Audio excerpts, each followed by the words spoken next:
as a black man, I do feel societal expectations. For being femme of center and being a heterosexual man, I feel that I can also not be perceived as man in some ways. It's like, well, if I'm not like walking like 50 Cent, then I'm not really a man, or something like that. And that's something a projection that I feel that I get a lot. I do feel that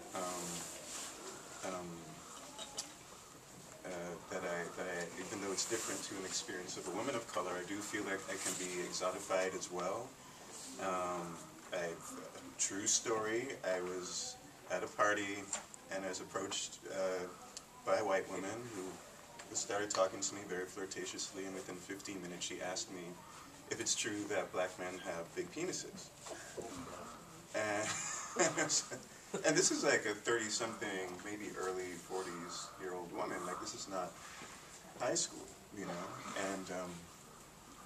And I was like, that's dehumanizing. That's not sexy to me, And I mean, there are probably some brothers that might be sexy too. I don't, it's not me. Let's see. So to address that question, let's see.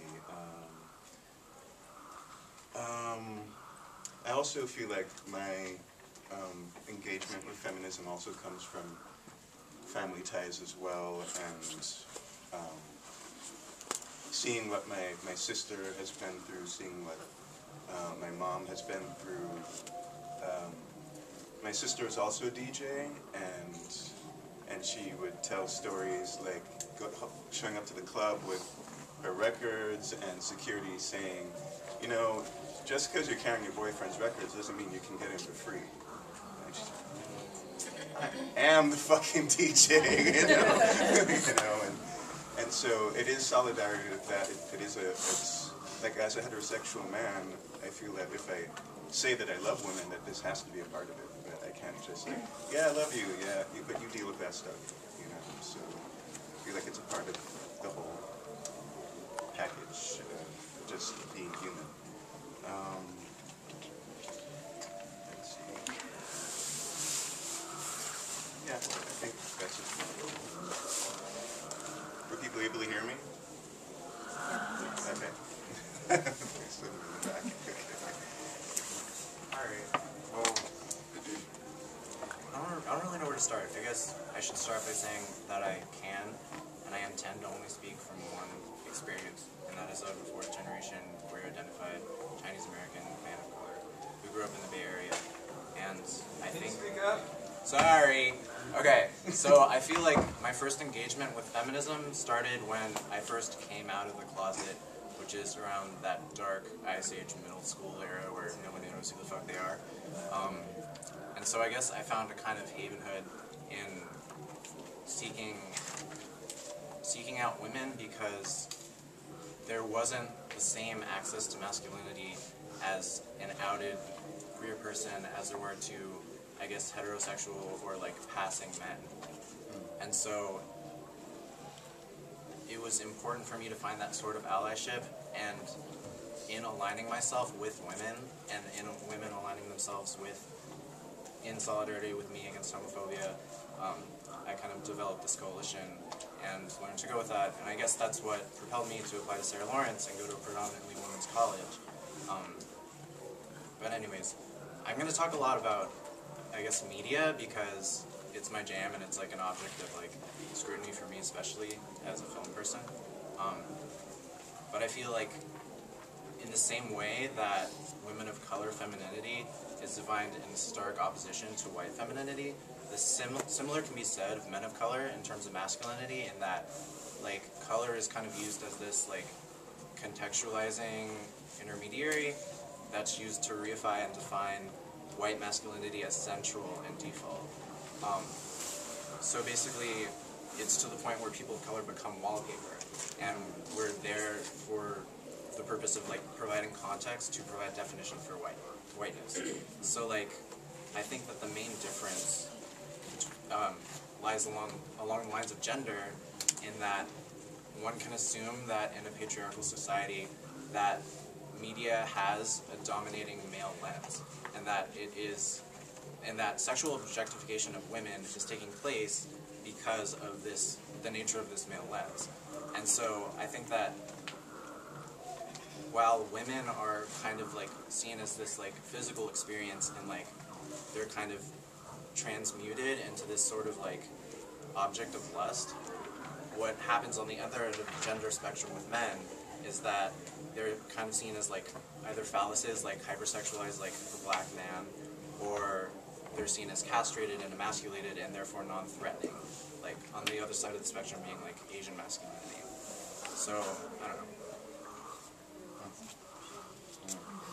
I think for me, I was joking with my friends, we go to dinner, right, and have all these crazy, you know, when you're with your friends, and you have those smart talks, so we're talking, and we're like, oh girl, why are you feminist? Like, I'm a feminist because quite frankly, I gave up on my man a long time ago.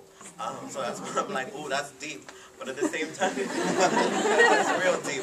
That's like a bell hooks quote right there. But at the same time, we started questioning that notion. She said she gave up on men a long time ago. And then it's like, how can you give up on men? They're all around us, you know, and they're the ones in power.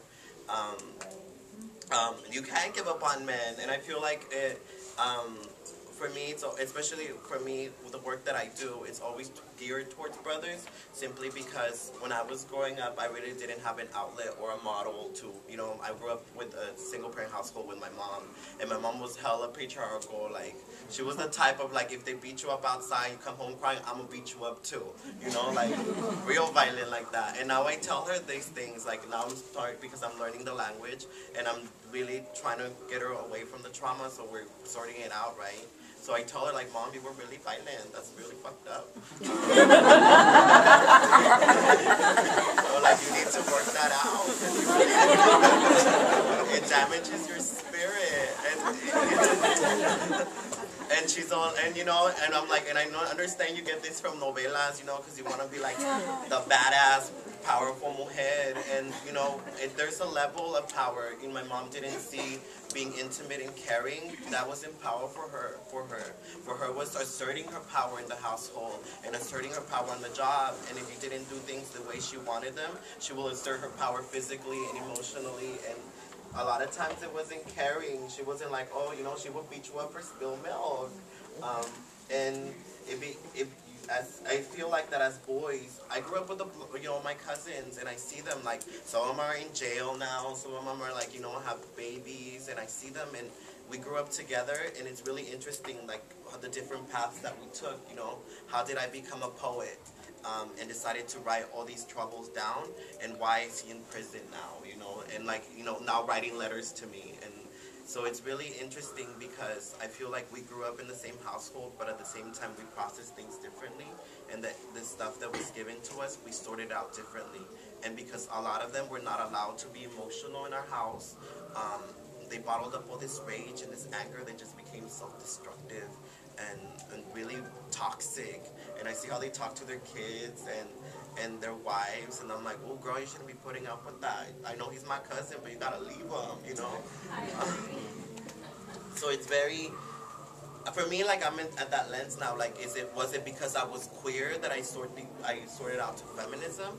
But I don't think so. It was more this notion of, like, I saw these patterns, and I was really emotional. Like, I remember I cried in 3rd grade because we had a substitute teacher, and the kids weren't listening to her, and she was so old. And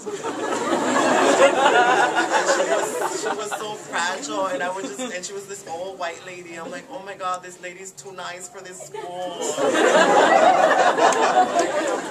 And I cried. They had to send me home. But it came from that place of, like, I identify with my abuelita, you know, I'm like, oh shit, like, you know. So I think when it comes to maleness, and especially heterosexuals, like, we're not